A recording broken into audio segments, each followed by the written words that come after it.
सो इस कहानी की शुरुआत होती है और हमें मास्टर उगवे को दिखाया जाता है जो रूह की दुनिया में तपस्या कर रहे थे। तभी यहीं पर इनका दोस्त काई आता है। वो इनके ऊपर हमला करके इन्हें मार करके इनकी शक्तियों को छीनना चाहता है। आज से 500 साल पहले इन दोनों के बीच में गहरी दोस्ती थी, मगर किसी कारणवश लड़ाइयाँ हो गई थी। लेकिन यहाँ पर अब एक बार फिर से काई उगवे को मारने के लिए आता है। रूह की दुनिया में जितने भी मास्टर थे उन सभी की ऊर्जा को काई छीन चुका था और अब वो मास्टर उगवे की भी ऊर्जा को छीनना चाहता है। अगर काई उगवे की ऊर्जा को छीन लेता है तो वो जीने मरने की दुनिया में जा सकता है और वहाँ पर उसे रोकने वाला कोई नहीं होगा। लेकिन यहाँ मास्टर उगवे कहते हैं कि मैं तुम्हें नहीं रोक सकता हूँ, लेकिन तुम्हें रोकने वाला कोई और है। काई काफी ज्यादा ताकतवर था, इसलिए वो उगवे की सारी शक्तियों को छीन लेता है। अब यहीं पर सीन कट होता है और हमें जीने मरने की दुनिया में यानी कि पृथ्वी पर पो को दिखाया जाता है। पो को सभी लोग ड्रैगन मास्टर कह के पुकारते हैं। उसके कुछ साथी लोग हैं जो साथ में मिलकर के ट्रेनिंग करते हैं और इन सभी लोगों को ट्रेनिंग देने का जो काम है वो मास्टर शिफू का है। लेकिन जब पो अपने दोस्तों के साथ मास्टर शिफू के पास जाता है ट्रेनिंग के लिए, तो मास्टर शिफू सभी लोगों से कहते हैं कि आज से मैं तुम लोगों को ट्रेनिंग नहीं दूंगा, आज से पो तुम लोगों को ट्रेनिंग देगा, क्योंकि वो एक ड्रैगन मास्टर है। उसके बाद जो भी पो के साथी लोग थे वे सभी लोग पो को एक मास्टर के रूप में चुन भी लेते हैं। लेकिन जब ट्रेनिंग देने की बारी आती है तो पो किसी को भी ठीक तरीके से ट्रेनिंग नहीं दे पा रहा था। इसी वजह से सभी लोग उससे नाराज हो जाते हैं। जिसके बाद पो मास्टर शिफू से मिलता है और उनसे कहता है कि मुझसे ये सब नहीं हो पाएगा। मास्टर शिफू कहते हैं कि अगर तुम वही करो जो तुम हो तो आगे चल करके तुम बहुत आगे जा सकते हो। मास्टर उगवे ने तुम्हें चुना है। आज से 500 साल पहले जो भविष्यवाणी हुई थी उसमें उगवे ने तुम्हारे अंदर कुछ बात देखी थी जो अभी तक मैं नहीं देख सका हूँ। तुम जो सोच रहे हो उससे कहीं ज्यादा तुम्हारी अंदरूनी शक्तियाँ तुम्हारा इंतजार कर रही है। तुम्हें अपने अंदरूनी शक्तियों को समझना होगा, उन्हें जगाना होगा। ये एक तरह की ऊर्जा है जो हमारे शरीर के अंदर निरंतर रहती है। ऊर्जा पर काबू पाने के लिए खुद पर काबू पाना बहुत ही जरूरी है। तुम्हें अपने अंदर की शक्तियों को खुद पहचानना होगा और उन्हें खुद ही जगाना होगा। मैं एक मास्टर भले हूँ, लेकिन मैं तुम्हारे अंदर की शक्तियों को नहीं जगा सकता हूँ। मैं ही नहीं, कोई और भी तुम्हारी शक्तियों को नहीं जगा सकता है। तुम्हें खुद अपने आप पर काबू पाना होगा। मास्टर उगवे की शक्तियों को हासिल कर लेने के बाद काई अब जीने मरने की दुनिया में आ चुका है। मास्टर उगवे ने जो भविष्यवाणी की थी उसी के लिए काई जीने मरने की दुनिया में आया है। काई अपने लोगों से कहता है कि जा करके उगवे के चेले लोगों को ढूंढो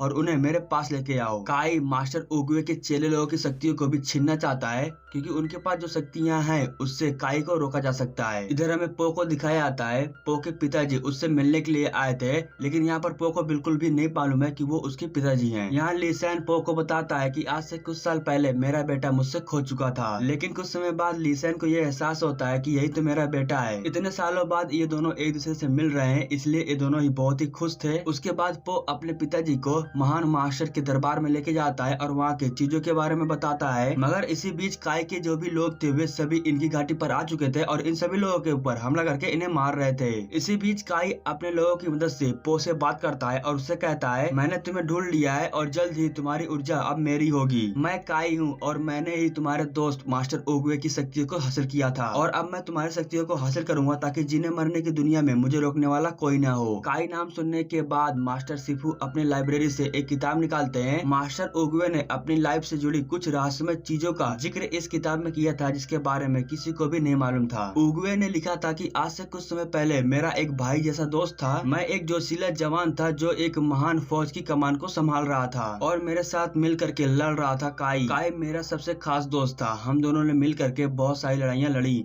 लेकिन एक दिन हम पर हमला हुआ और मैं जख्मी हो गया। मेरा दोस्त मुझे उठा करके मदद के लिए कई दिनों तक भटकता रहा और आखिरकार हम पहाड़ों के बीच में छुपे एक गांव में पहुंचे। रोग हरने वाला एक प्राचीन गांव जहां पैंडा रहते थे, जिनकी ऊर्जा की शक्तियों से मैं बिल्कुल ठीक हो गया और उन्होंने मुझे ऊर्जा देना भी सिखाया। लेकिन काई इन सारी शक्तियों को खुद हासिल करना चाहता था। काई ने देखा जो चीज दी जा सकती है उसे वापस ली भी जा सकती है। जिसके बाद काई सभी मास्टर की शक्तियों को छीनने लगा और मैं उसे रोकना चाहता था। मैंने काई को रोका भी और उसे रूह की दुनिया में भेज दिया। अगर आगे चल करके कभी भी काई जीने मरने की दुनिया में वापस गया तो उसे सिर्फ एक ऊर्जा का मास्टर ही रोक पाएगा। यहाँ मास्टर शिफू बताते हैं कि काई जब तक मास्टर की ऊर्जा को छीन नहीं लेता तब तक वो हार नहीं मानने वाला है और जैसे जैसे उसे ऊर्जा प्राप्त होगी वो और भी ज्यादा ताकतवर होता जाएगा। पो के पिता ली सैन पो से कहते हैं कि बेटा ऊर्जा का इस्तेमाल करना मैं तुम्हें सिखा सकता हूँ, मैं एक पैंडा हूँ, लेकिन उससे पहले तुम्हें हमारे गाँव चलना होगा और वहाँ पर जा करके तुम्हें सीखना होगा कि आखिर एक पैंडा रहते कैसे हैं, खाते क्या है और भी बहुत कुछ। जिसके बाद पो अपने पिताजी के साथ गाँव जाने के लिए तैयार हो जाता है। कुछ समय बाद पो और ली सैन अपने गाँव पहुँच जाते हैं। यहाँ पो अपने गाँव को फर्स्ट टाइम देख रहा था इसलिए वो बहुत ही खुश था। पो के जैसे दिखने वाले यहाँ पर बहुत सारे लोग थे।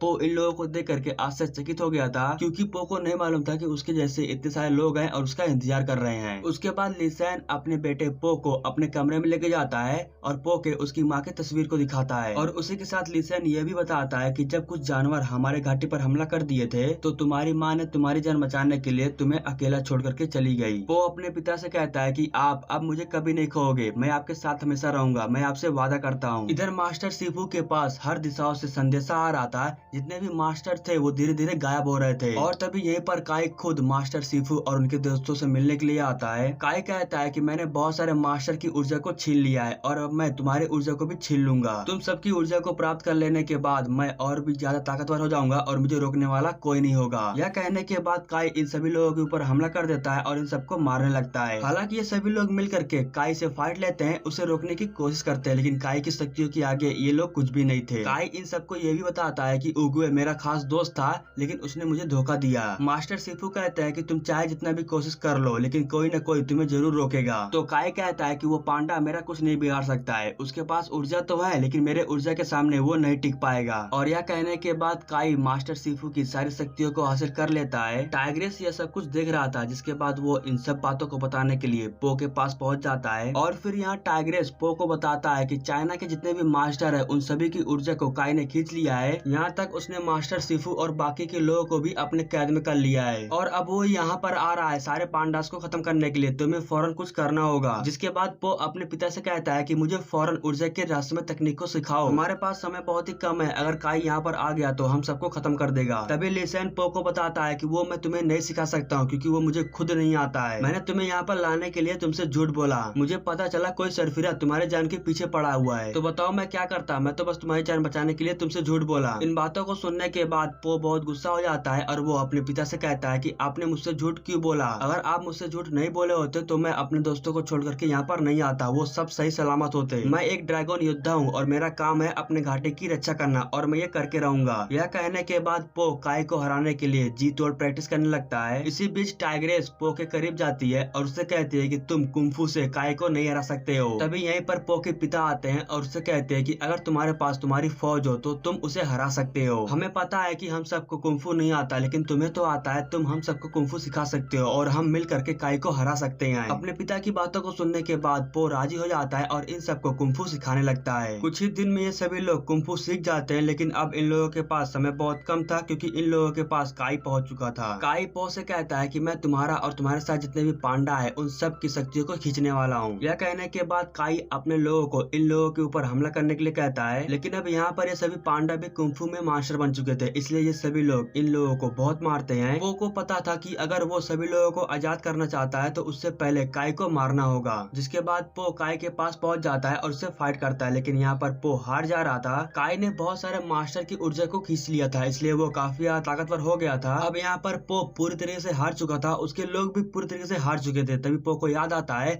कि वो अगर काई को रूह की दुनिया में लेके चला जाएगा तो वहाँ पर सब कुछ ठीक हो सकता है। रूह की दुनिया में काई किसी को भी नुकसान नहीं पहुंचा पाएगा सिवाय पो के। जिसके बाद पो अपनी अंदरूनी शक्तियों का इस्तेमाल करके काई को रूह की दुनिया में लेके आता है। रूह की दुनिया में आने के बाद काई को बहुत ही गुस्सा आ चुका था और वो पो के ऊपर लगातार हमला कर रहा था। अब यहाँ पर पो भी बहुत ही बुरी तरीके से हार चुका था और काई उसकी शक्तियों को खींचने वाला था। और इधर पो के पिता को भी इस बात का एहसास हो चुका था कि पो बहुत ही बुरी तरीके से हार रहा है। जिसके बाद उसके पिता सभी लोगों से कहते हैं कि सभी लोग अपनी अंदरूनी शक्तियों का इस्तेमाल करो, हम ये कर सकते हैं। और फिर सभी पांडास अपने अंदरूनी शक्तियों का इस्तेमाल करते हैं जिसकी वजह से पो की शक्तियाँ बढ़ जाती हैं। अब यहाँ पर पो की शक्तियाँ कई गुनी बढ़ चुकी थी और उसे अपने अंदरूनी शक्तियों का एहसास भी हो चुका था। उसके बाद पो अपने अंदर की ड्रैगन की शक्ति को जगाता है और वो काई के ऊपर लगातार हमला कर रहा था। और फिर यहाँ काई भी पो की शक्तियों को बर्दाश्त नहीं कर पाता है, वो पूरी तरीके से नष्ट हो जाता है। अब जैसे ही काई नष्ट होता है तो उसने जितने भी मास्टर को कैद किया था वो सभी मास्टर धीरे धीरे आजाद होने लगते हैं। पो इस फाइट को जीत चुका था और जितने भी मास्टर थे वे सभी रूह की दुनिया से बाहर आ चुके थे, लेकिन अभी तक पो बाहर नहीं आया था। और तभी हम पो को देखते हैं, उसकी मुलाकात रूह की दुनिया में मास्टर उगवे से होती है। मास्टर उगवे पो से कहते हैं कि मैंने तुम्हारे अंदर जो काबिलियत, जो ऊर्जा देखा था वो किसी और पांडास के अंदर नहीं देखा था, और इसीलिए मैंने तुम्हें चुना काई को हराने के लिए, क्योंकि मुझे पता था कि तुम काई को हरा सकते हो। मैंने तुम्हारे अंदर अच्छाई और बुराई दोनों ही गुण को देख लिया था। मैं तो यहीं पर रूह की दुनिया में ही रहता हूँ, अगर तुम्हें जाना हो तो तुम कोशिश कर सकते हो और यहाँ से बाहर जा सकते हो। अब पो को अपने पिता और अपने लोगों के साथ रहना था, इसलिए पो रूह की दुनिया से बाहर आ जाता है। जिसके बाद पो अपने पिता और अपने लोगों के साथ रहने लगता है खुशी खुशी, और यहाँ पर सभी लोग बहुत खुश थे क्योंकि अब इन्हें यहाँ पर कोई खतरा नहीं है। उसके बाद पो अपने सभी पांडा साथियों को कुंफू की ट्रेनिंग देना शुरू कर देता है और इसी के साथ ये कहानी यहीं पर समाप्त हो जाती है। अगर आपको वीडियो पसंद आए, वीडियो को लाइक कीजिएगा, अपने दोस्तों के पास जरूर शेयर कीजिएगा और कमेंट करके बताइएगा कि आपको वीडियो कैसा लगा। तो फिर मिलते हैं आपसे अगले वीडियो में, तब तक के लिए बाय बाय, टेक केयर और अपना ख्याल रखिएगा।